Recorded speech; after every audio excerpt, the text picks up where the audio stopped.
Ingat kamu akan meninggal. Sekarang pangkatnya tinggi, hartanya banyak, ilmunya luas. Saat pulang ingat, saat meninggal dibawa tidak itu. Pakaian cuma 2 helai kain kafan, tidak ada kantongnya. Dibawa ke alam kubur dunia, tidak ada yang ikut. Yang hanya bisa dibawa amal saleh. Karena itulah ketika Allah meminta kita menunaikan amal saleh, semua amalnya disebut dengan zikir. Anda mendapat video potongan misalnya, ya terasa biasa-biasa, kayaknya bagus tuh. Lalu Anda share. Bagi sebagian orang itu yang dia cari selama ini. Ketika dia mendapatkan itu, terasa bagi dia sebuah perubahan. Ketika dia berubah, Anda yang men-share itu mendapatkan transferan pahala dari setiap hasil perubahannya. Jangan pernah sekali-kali menyimpulkan ini kayaknya susah tobatnya, nggak mungkin dapat rahmat Allah. Itu pasti bisikan setan. Allah sangat mencintai pelaku maksiat yang gemar bertobat dibandingkan orang soleh yang tidak pernah merasa salah. Dan malam hari ini kita akan belajar satu amalan yang sangat penting, yang saat dikerjakan bukan sekedar orang itu masuk surga, tapi dia akan menggandeng bapaknya, gandeng ibunya. Jadi ibu yang telah mengandungnya 9 bulan 10 hari, memberikan ASI, ayahnya yang peluh keringat kemudian merawatnya, tiba-tiba saat ke surga digandeng tangan kanan dan kirinya. Istrinya pun kemudian ikut dengannya. Kalau istrinya yang mengerjakan, suaminya ikut. Bahkan kata Al-Quran langsung, kata Allah langsung, dia bisa menggandeng anaknya, cucunya, dan yang paling dahsyat, satu keluarga besar masuk surga karena orang ini, dan langsung dipertunjukkan semua penduduk langit dan bumi, bahkan disambut oleh malaikat di semua pintu surga. Kenapa ya Allah kamu mesti sholat? Dijawab kemudian, di antara kemuliaan yang paling kamu harapkan, paling kamu inginkan, hayya 'alal falah, supaya kamu sukses, supaya kamu bahagia. Bukankah tadi Anda menginginkan sukses dan bahagia di awal saat kami tawarkan? Nah sekarang saya tanya, pemilik kesuksesan itu siapa? Allah. Pemilik kebahagiaan siapa? Allah. Anda bekerja ingin sukses, dapat rezeki, pemilik rezeki siapa? Allah. Allah punya nama Ar-Razzaq. Anda belajar supaya pintar, punya ilmu yang luas, pemilik ilmu siapa? Allah. Sehingga Allah disebut dengan Al-Alim. Yang punya ilmu Allah, yang punya rezeki Allah, yang punya kesehatan Allah, yang punya segalanya Allah. Anda dipanggil sholat menghadap Allah, dan dalam sholat itu Anda minta apa yang Anda harapkan.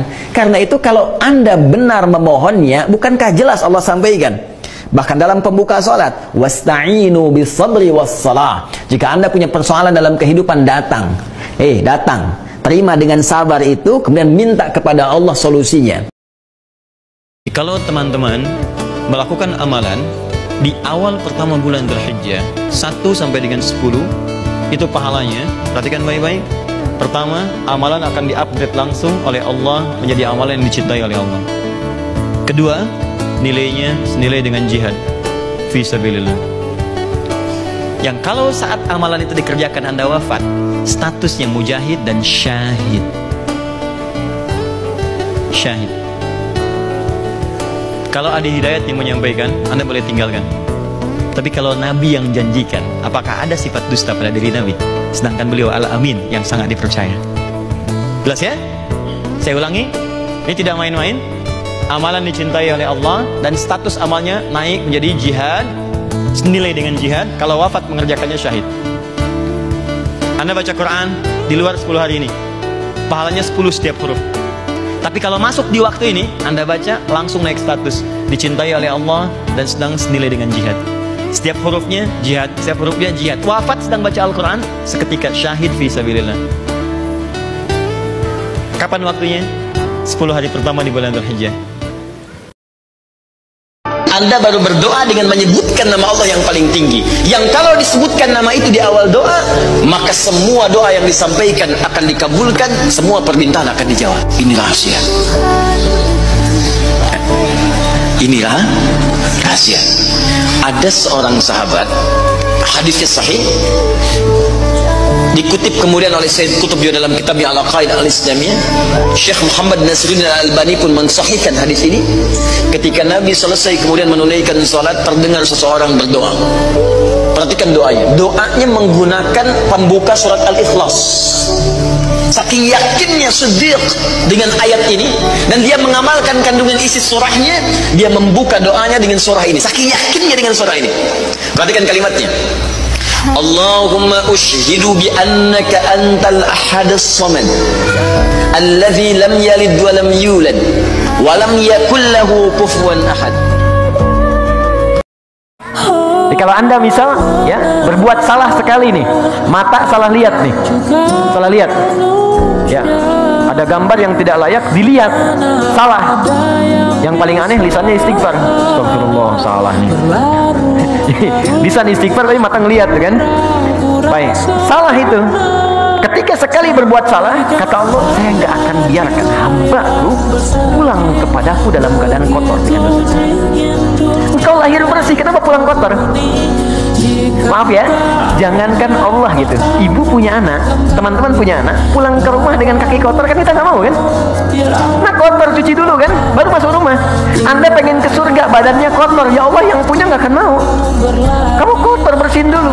Makanya kata Allah, satu titik kotoran pun melekat pada dirimu, aku ingin kau bersihkan dulu. Aku turunkan sifatku namanya Ghafir. Engkau minta ampun padaku, aku ampuni dosamu walau sedikit. Tapi pertanyaan saya, siapa yang punya dosa sedikit? Yang punya dosa sedikit angkat tangan, saya pulang. Oke, mata berapa kali berbuat salah? Telinga salah dengar, lisan salah ucap, pikiran juga sudah salah. Ustaz belum datang udah 30 menit, mana sih Ustaznya? Iya ya.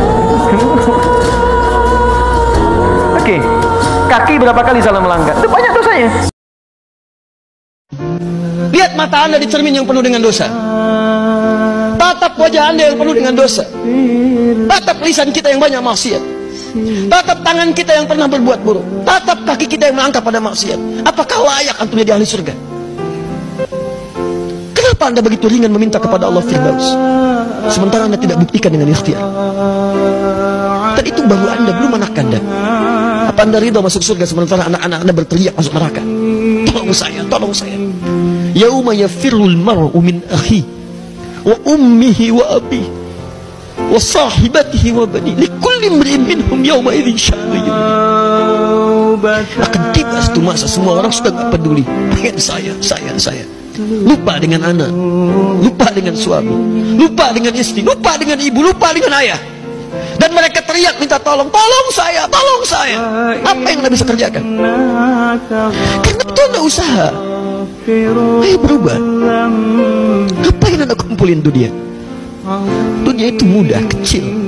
Kalau ada nilainya hanya sebesar sayap nyamuk saja, Allah nggak akan berikan kepada orang yang nggak beriman. Kata Allah, yakinkan pada jiwamu, semakin banyak engkau berpikir, dampaknya semakin tenang hatimu. Jadi kalau sedang gelisah, zikir, bukan update status. Ingat ya? Karena mengupdate status, mencurahkan pada media sosial tidak menghilangkan kegelisahan dan tidak menyelesaikan masalah.